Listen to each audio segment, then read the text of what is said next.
Math 6, Quarter 2, Week 8, Lesson 1. Adding integers.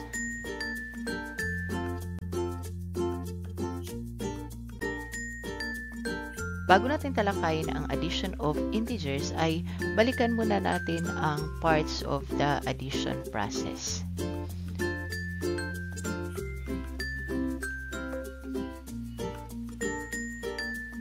So, ang mga numbers na ating pinagsasama or pinagpa-plus ay tinatawag na addends.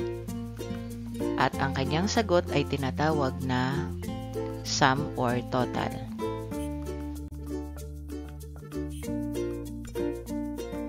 Ngayon, paano nga ba tayo mag-a-add or magpa-plus ng integers?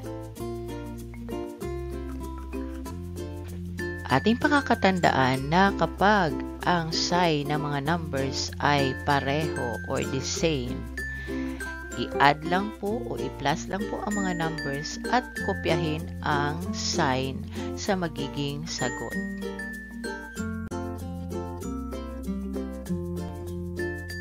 Example, positive 4 plus positive 1. Kung ating mapapansin, ang kanilang mga signs ay pareho. So, tayo ay mag-a-add or magpa-plus. 4 plus 1 is equal to 5. And then, kung ano ang kanilang sign ay kukopyahin lang din po natin. So, ang sagot ay positive 5. Pangalawang example, negative 3 plus negative 1. So, kung ating makikita or mapapansin, ang kanilang sign ay parehong negative. So, tayo ay mag-a-add pa rin or magpa-plus. 3 plus 1 is equal to 4. And then, kung ano ang kanyang sign ay kukopyahin lang din po. So, ang sagot ay negative 4.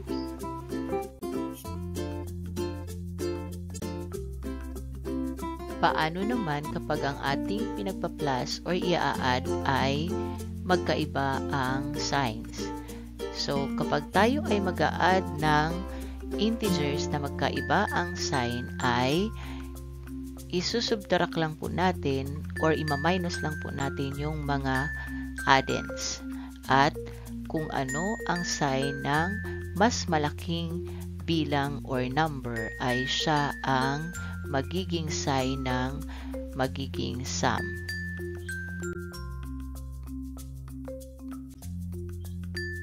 Example,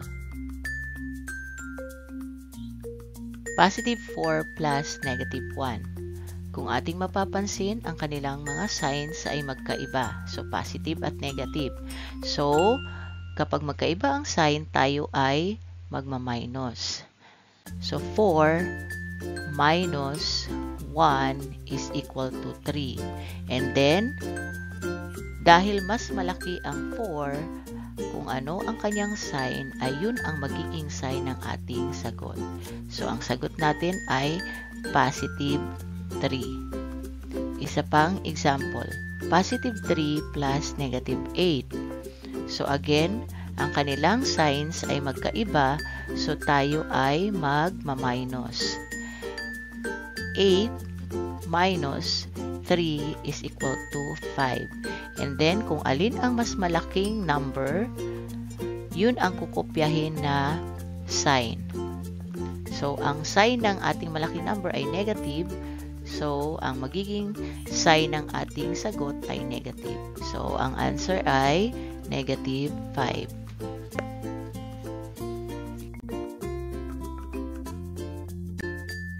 Halina't subukan nating sagutin ang mga pagsasanay sa letter A at letter B. So, letter A, negative 10 plus negative 15. So, kung ating makikita, ang kanilang mga signs ay parehong negative. So, tayo ay magpa-plus o mag-a-add.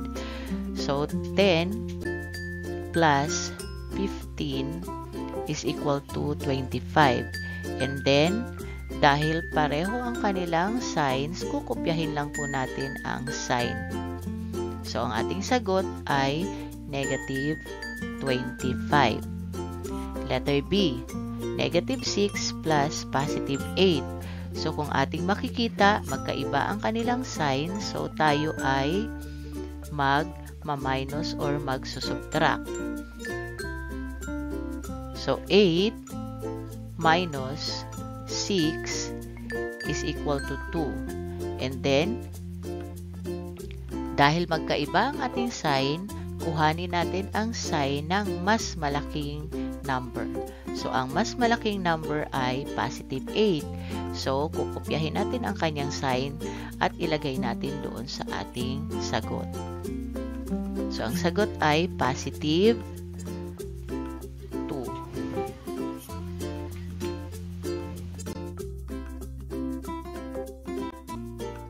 Para sa karagdagang pagsasanay ay subukan nating sagutin ang nasa activity number 1.